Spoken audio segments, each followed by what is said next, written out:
La tragedia del Terraglio, richiesta di rito abbreviato dei legali di Ronny Levakovic, 25enne di etnia rom che tamponò e uccise Mara Visentin e Miriam Cappelletto, se accettata comporterebbe lo sconto di 1/3 della pena. Il Tribunale di Treviso ribalta il pronunciamento del giudice di pace, nessun problema di omologazione, sono regolari le multe per eccesso di velocità levate dalla polizia locale con gli autovelox in tangenziale.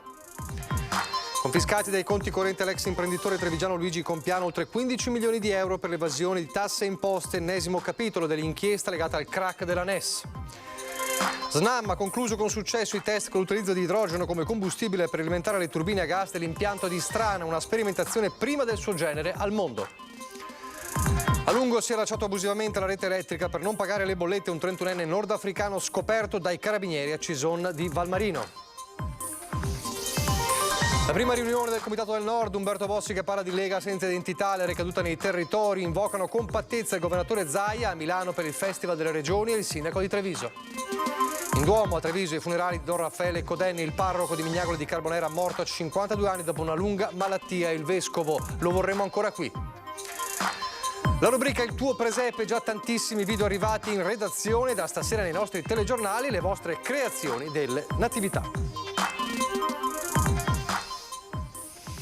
Telespettatori di Antenna 3, buonasera e ben ritrovati con il telegiornale di Treviso. Dunque questi sono i titoli, come ogni lunedì, però vi proponiamo subito, o meglio vi riproponiamo subito il sondaggio di questa sera, come ogni lunedì o come ogni martedì, che avrà il suo esito durante la trasmissione Ring dalle 21:15. È un sondaggio legato a un tema di cui si sta discutendo dopo anche la presentazione della manovra del governo. Pagamenti con carte solo sopra i 60 euro?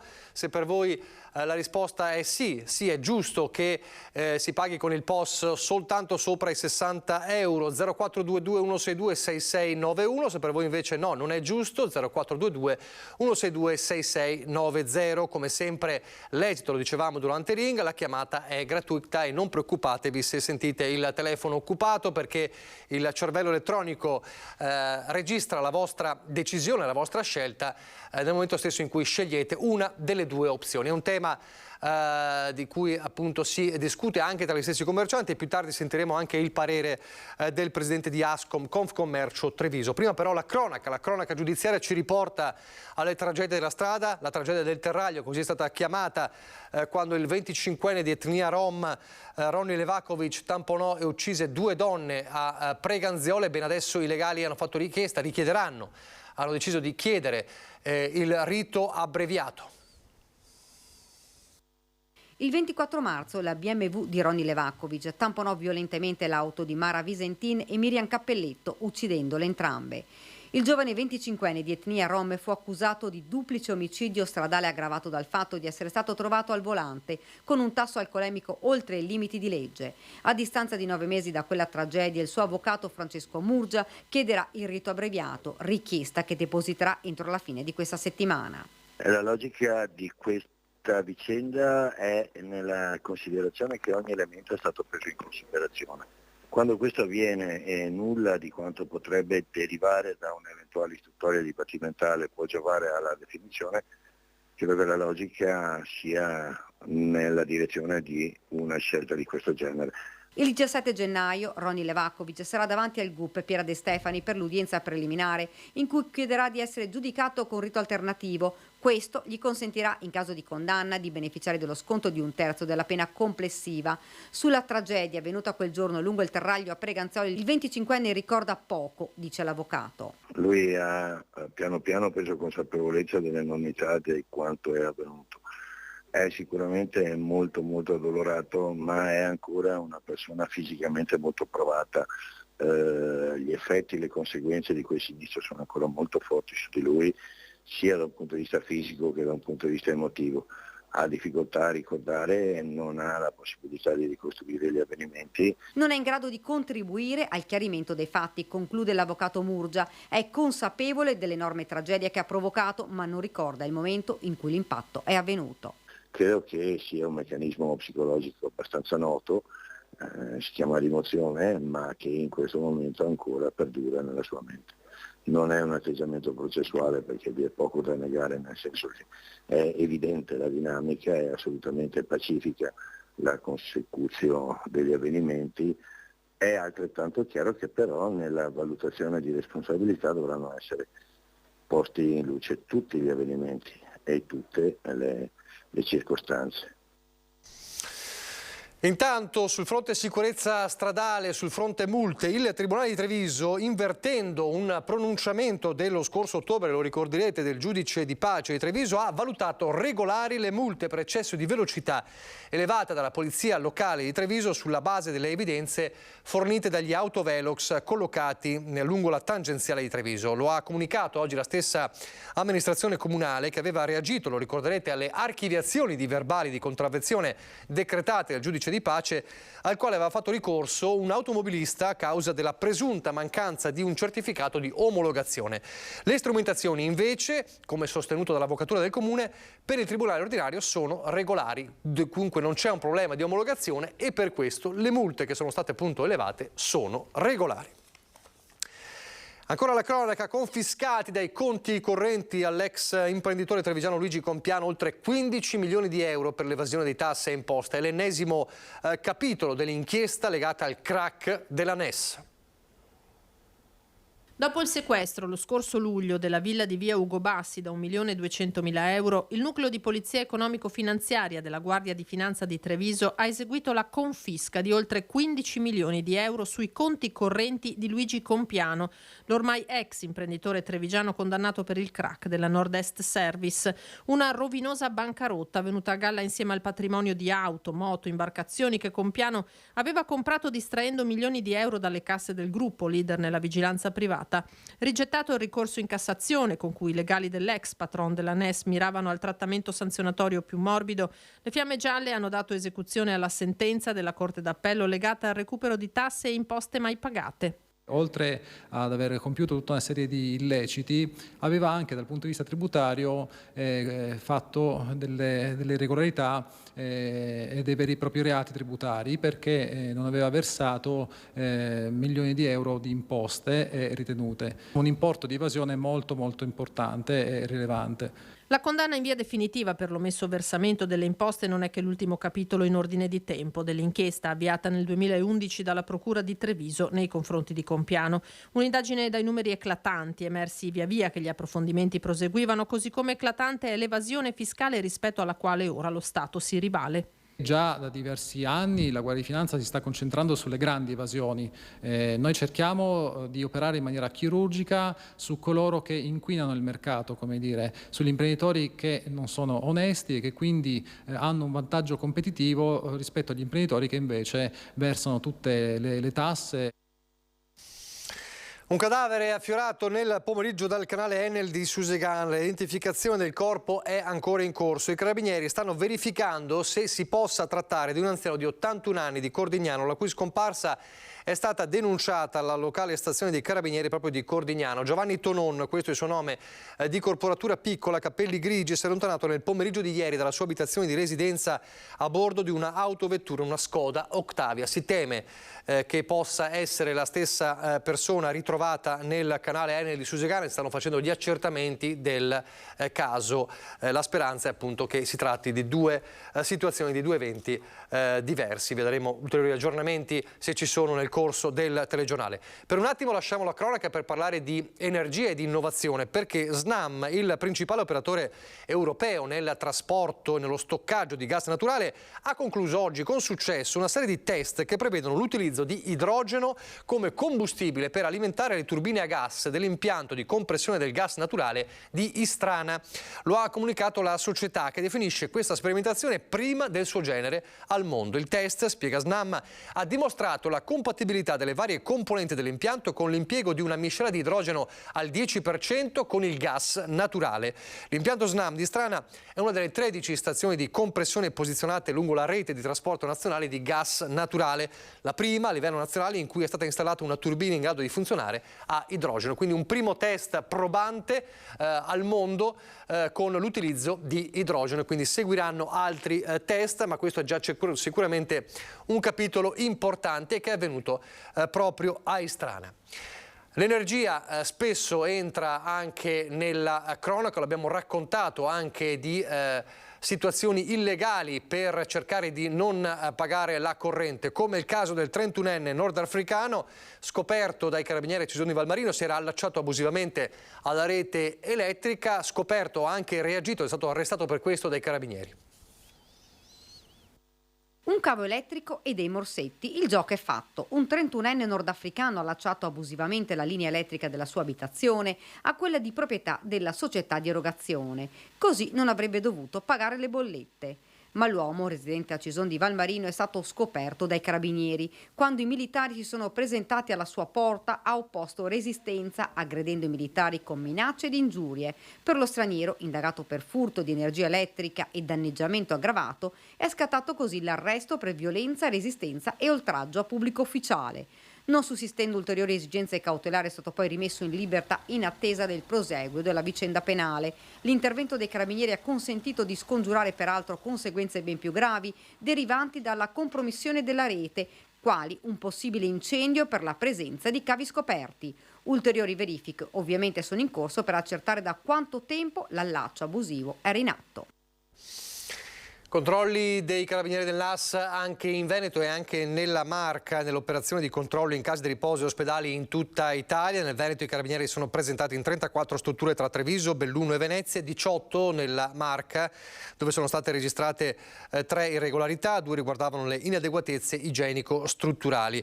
Sono servizi mirati svolti a livello nazionale. I carabinieri dalla metà del mese di novembre hanno pianificato e condotto servizi di controllo presso strutture sanitarie e socioassistenziali pubbliche e private che per sopperire alla carenza di personale e garantire l'erogazione minima dei servizi di cura e assistenza ricorrono sempre più spesso, come sappiamo, a contratti di appalto con cooperative per avvalersi di professionalità sanitarie fornite da società esterne, solitamente cooperative.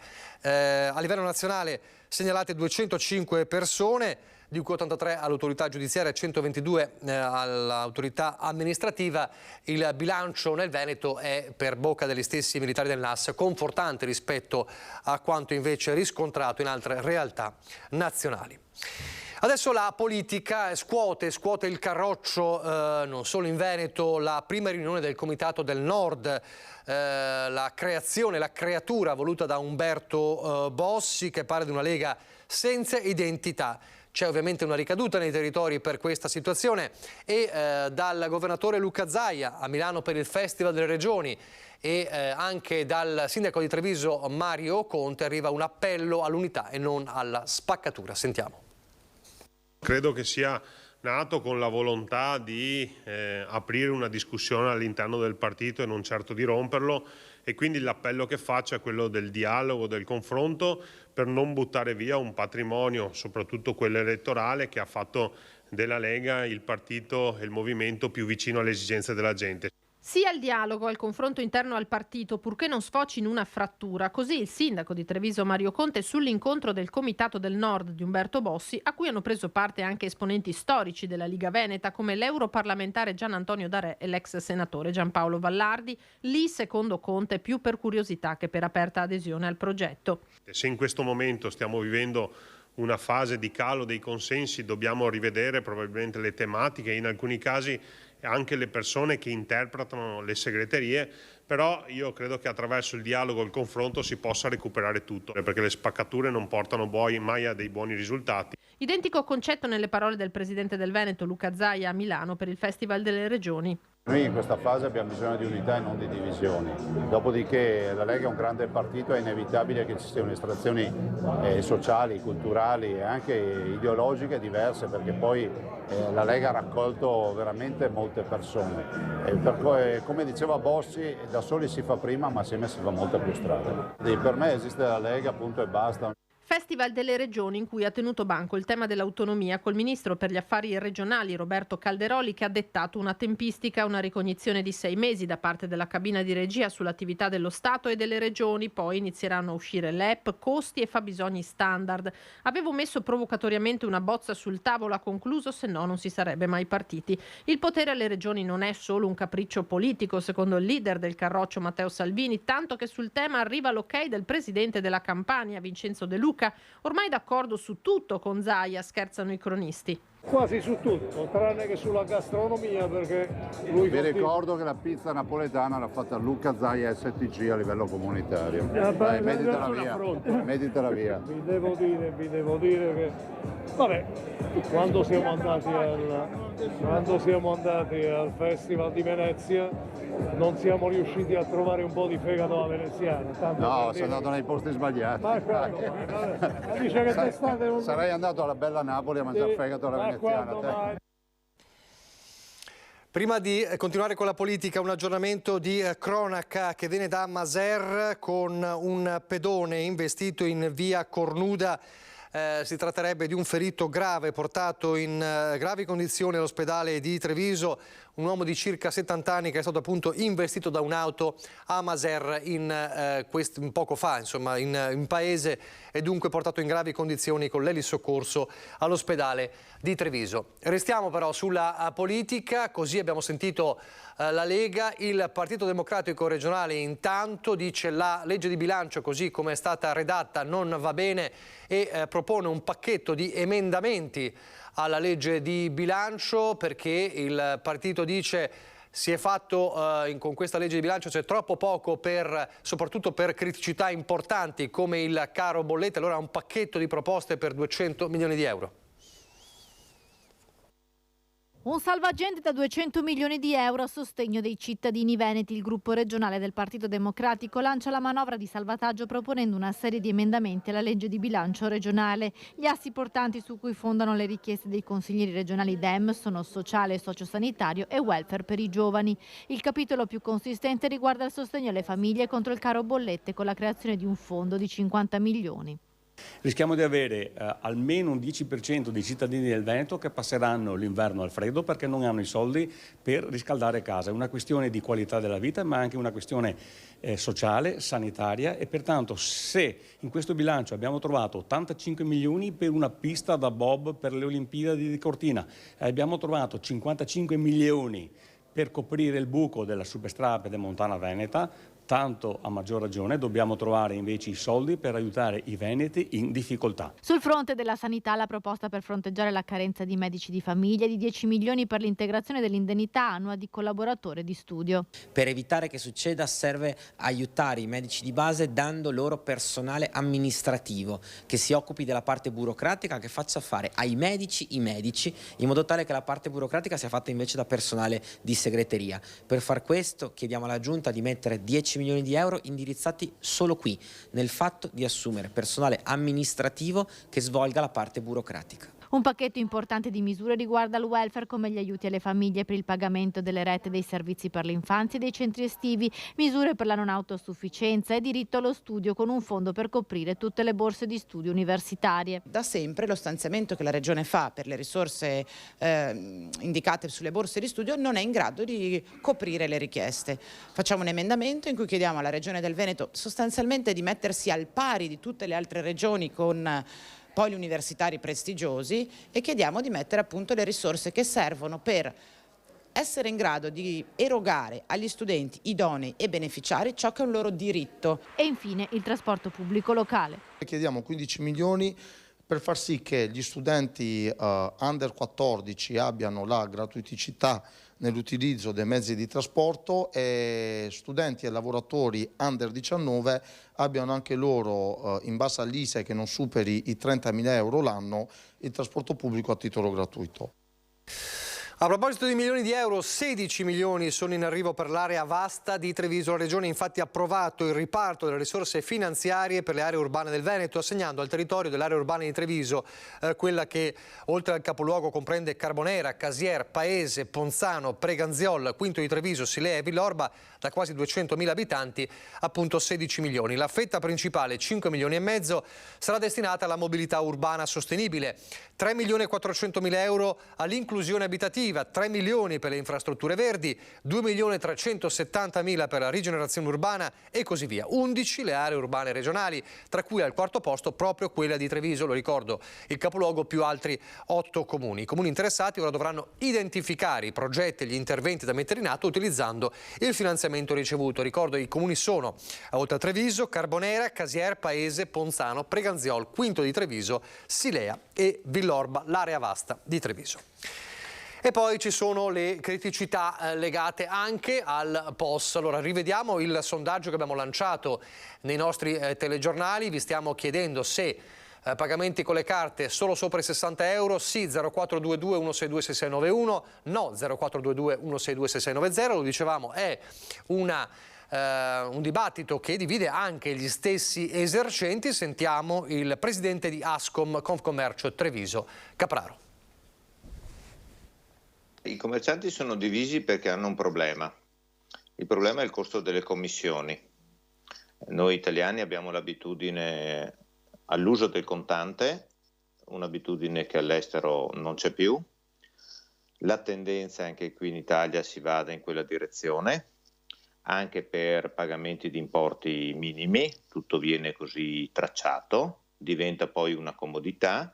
La realtà dei fatti è che per permettere a questa comodità di essere tale è necessario che le commissioni delle banche nei confronti dei POS, quindi degli esercenti, vengano abbassate e per gli importi sotto una determinata soglia azzerate, perché non è possibile pensare che per transazioni di 1,50 euro il costo di un caffè piuttosto che di un giornale, piuttosto che di altri prodotti o servizi si applicano delle commissioni con dei costi che rendono poco conveniente l'uso. Da qui tutta la discussione in corso di rialzare la soglia, e da lì dai 30 ai 60. Il problema sta a monte, se venisse risolto a monte si risolverebbe anche il problema. C'è il lavoro, c'è la sicurezza sul lavoro, ci sono i salari, c'è la disoccupazione, tanti temi che affronta ogni giorno il sindacato, un sindacato importante come la CGIL che si avvia verso il suo congresso provinciale. Qual è lo stato di salute del sindacato? È uno stato di salute buono, il sindacato è presente nel territorio, cresce fra gli attivi, pertanto non è un sindacato di soli pensionati, anche se i pensionati continuano a essere il 51% circa del totale degli iscritti. Noi siamo presenti in provincia di Treviso con 18 sedi e circa un centinaio di recapiti.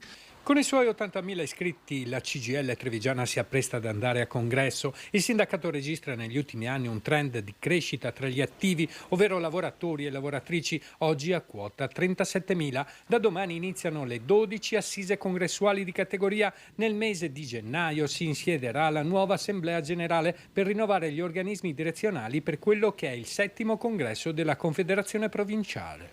Un percorso partito lo scorso ottobre e concluso in questi giorni con all'attivo oltre 500 assemblee di base che hanno visto eleggere 250 tra delegati e delegate e registrato il 92% di voti favorevoli al documento congressuale 1, espressione della maggioranza che in questi anni ha guidato il sindacato a livello nazionale. Le prossime battaglie, innanzitutto lo sciopero che abbiamo proclamato di 4 ore il 14 di dicembre per contrastare la proposta di legge di bilancio che questo governo sta mettendo in campo e in questi giorni viene votata in Parlamento. Questo a livello nazionale, a livello locale, per continuare il buon lavoro che abbiamo fatto anche assieme a CISL e UIL nell'ultimo periodo.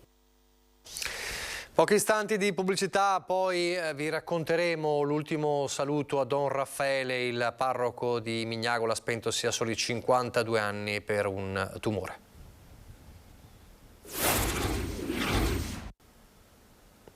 Rieccoci in studio in diretta, il telegiornale di Treviso. Allora andiamo nel Duomo di Treviso, dove nel pomeriggio c'è stato l'ultimo saluto a Don Raffaele Coden, appunto commosso l'addio, commosse anche le parole del vescovo.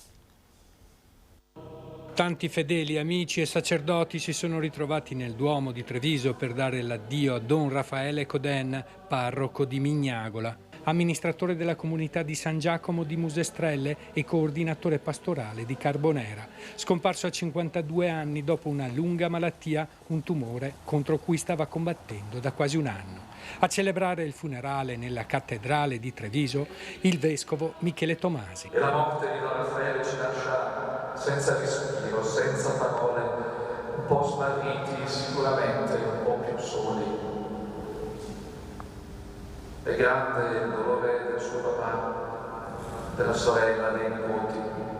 Presenti tanti sacerdoti di tutta la diocesi, in particolare della sua classe di ordinazione e del vicariato di Spresiano di cui fa parte Mignagola. In prima fila anche il vescovo emerito di Treviso, Monsignor Magnani, che lo ha ordinato prete nel 1997. Il sacerdote raccontò l'esperienza della sua malattia, un calvario affrontato con grande coraggio e forza d'animo, al punto che nell'agosto scorso aveva affidato ad un lungo articolo del settimanale diocesiano La Vita del Popolo la sua esperienza spirituale anche al cospetto del male. Signore, non capisco, ma mi fido di te.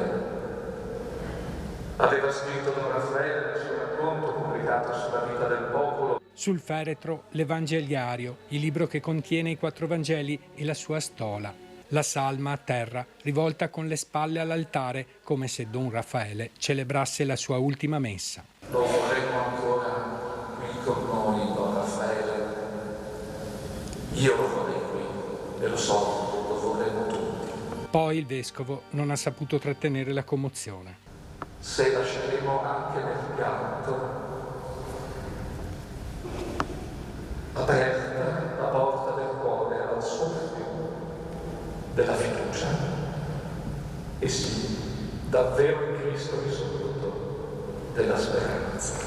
Infine i sacerdoti sono scesi dal presbiterio e hanno accompagnato in processione fino all'uscita le spoglie di Don Raffaele. Ad uno gli sono sfilati accanto per dare al loro caro amico un ultimo saluto. Un saluto a Don Raffaele che avrebbe detto senza esitazione: grazie, vi voglio bene.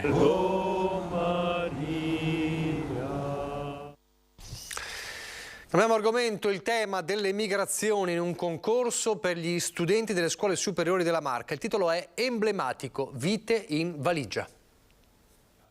L'Associazione Internazionale Trevisani nel Mondo sta per compiere 50 anni e lancia il concorso Vite in Valigia.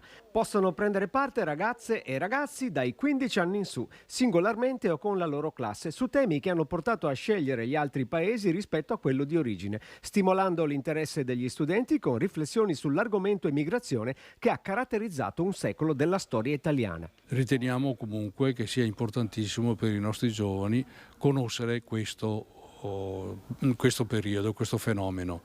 Riteniamo che serva anche per attualizzare quella che è l'attuale situazione in cui ci troviamo con tante persone che vengono dall'estero, da altri paesi, a vivere nel nostro territorio provinciale. Il concorso si articola in 2 sezioni, una dedicata a progetti creativi grafici pittorici e la seconda a quelli letterari con la realizzazione di poesie, lettere, interviste o racconti su tema dell'immigrazione. Siamo stati molto felici come ufficio scolastico provinciale di appoggiare questo bando di concorso sul tema dell'immigrazione, in quanto riteniamo che una riflessione degli studenti di Treviso e provincia sul focus del concorso e quindi sul tema dell'immigrazione sia fondamentale.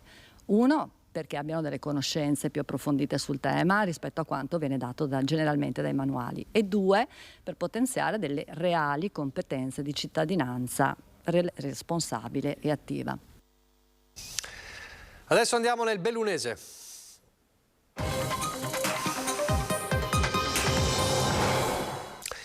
In primo piano ancora l'Istituto Pio XII di Misurina suona come definitiva la diagnosi per lo storico centro di cura e riabilitazione dell'asma infantile. Entro Natale l'istituto saluterà gli ultimi pazienti e chiuderà i battenti. Insostenibile per la proprietà la situazione economica finanziaria. Dalla Regione la promessa, dialogo e tavoli con la proprietà restano però aperti. Una scelta dolorosa ma inevitabile. Il Pio XII di Misurina non riesce a sostenersi neppure con il contributo garantito dalla Regione Veneto.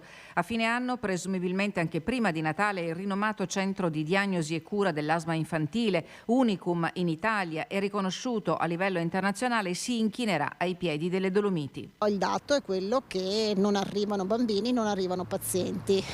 Noi nel frattempo abbiamo comunque sempre riconfermato i nostri budget, 1.230.000, e nell'ultimo anno abbiamo anche rivisto in aumento le tariffe. Ma la situazione era e resta insostenibile, così la definisce la proprietà, l'Opera Diocesana di Parma, certa che il dissesto economico-finanziario del Pio XII possa mettere a rischio gli altri servizi resi dall'ente. Sicché inutile è stato anche il tentativo della Regione Veneto di inserire fra i piccoli pazienti anche quelli con disturbi del comportamento per incrementare il numero degli accessi. Sono già arrivati dei bambini, dei gruppi di bambini da Treviso, però sappiamo che i numeri sono ancora molto distanti, però il nostro confronto e dialogo con la proprietà rimane aperto. Le perdite economiche si aggirano sui 700.000 euro all'anno, i margini di recupero difficili da individuare. Noi abbiamo cercato di individuare i percorsi, di snellire i percorsi, di far conoscere anche questi percorsi proprio anche in conferenza Stato-Regioni, di far valere insomma la peculiarità e la specificità di Misurina rispetto appunto ai bambini asmatici.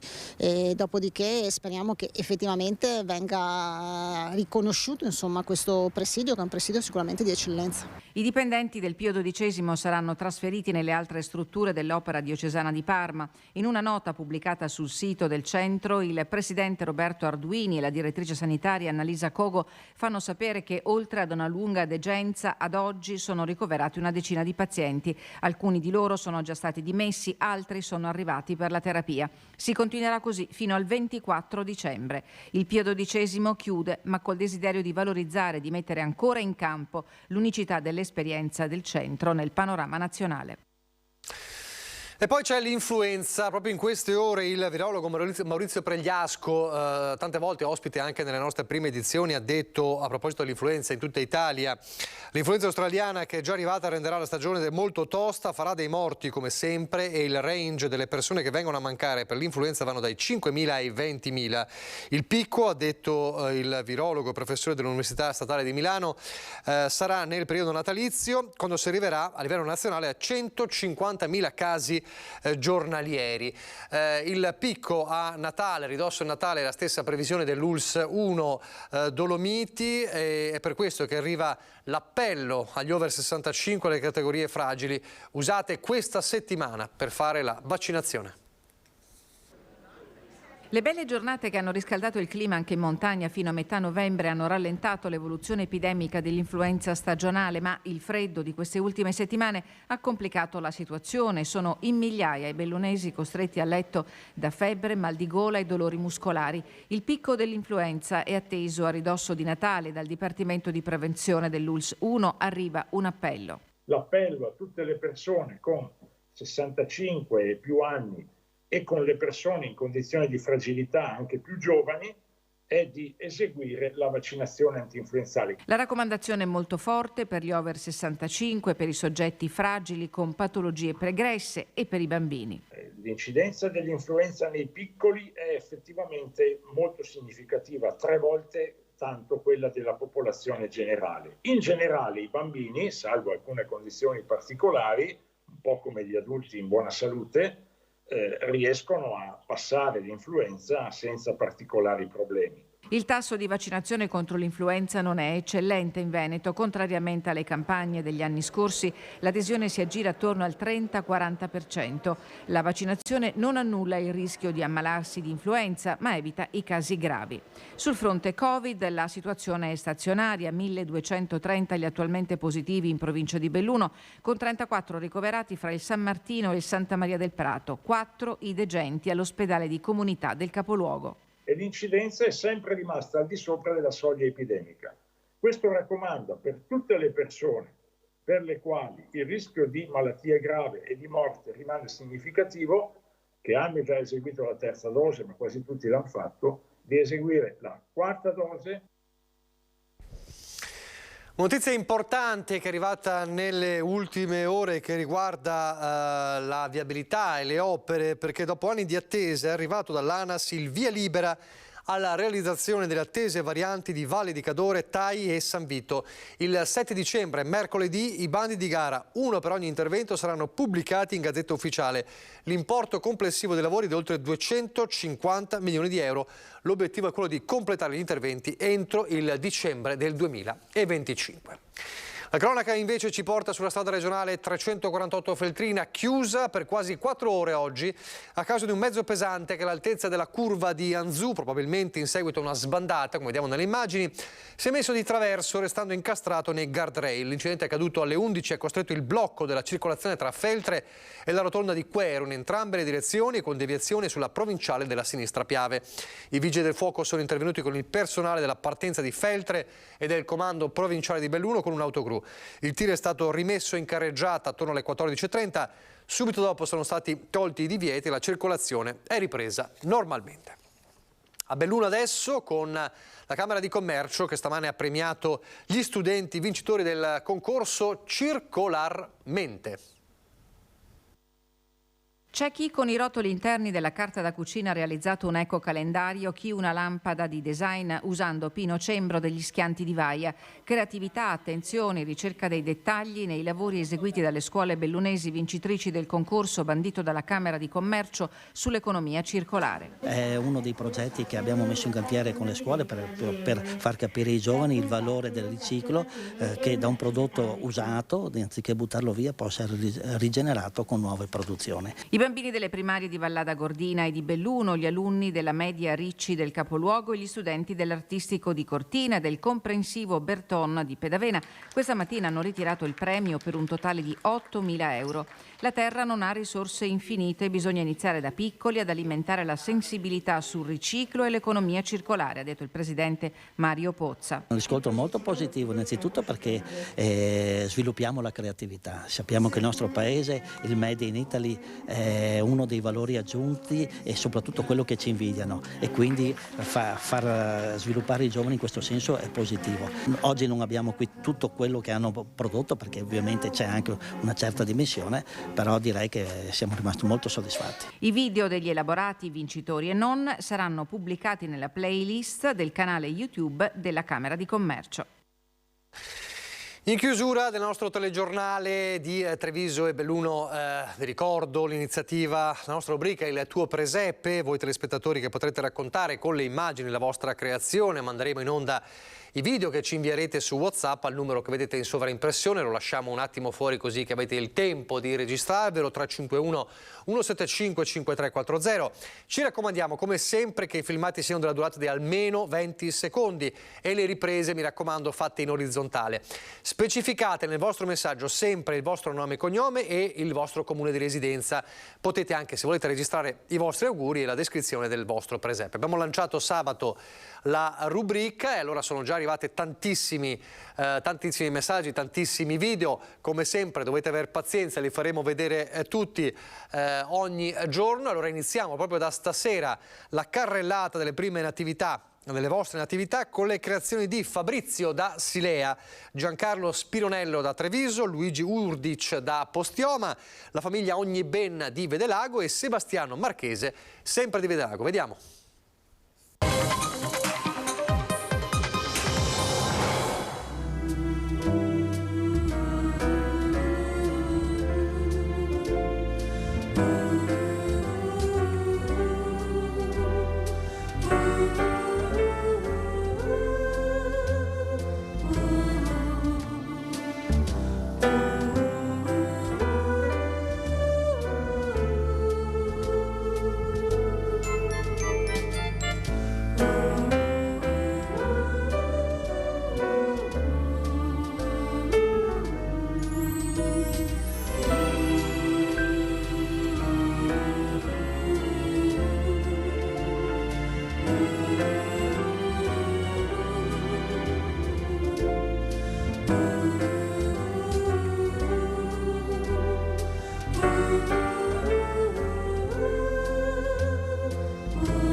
Grazie per averci seguito, arrivederci.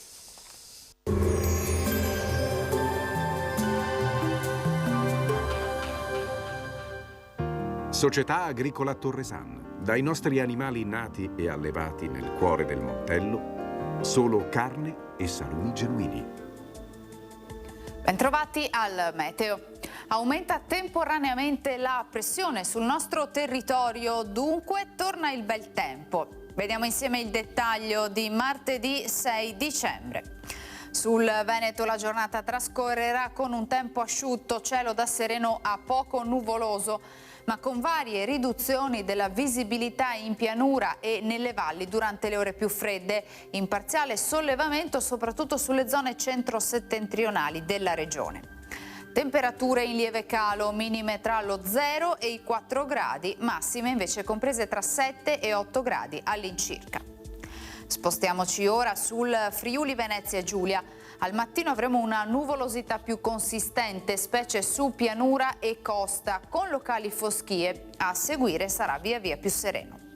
Temperature minime tra 1 e 9 gradi, massime sui 9 e 12 gradi. Infine diamo uno sguardo al Trentino Alto Adige. Avremo poche novità, tempo molto soleggiato con qualche nube residua, ma insomma senza conseguenze. Temperature minime intorno allo 0 o di poco inferiori, massime sui 7 gradi. Dal meteo di Antenna 3 per ora è tutto, grazie per l'attenzione, arrivederci.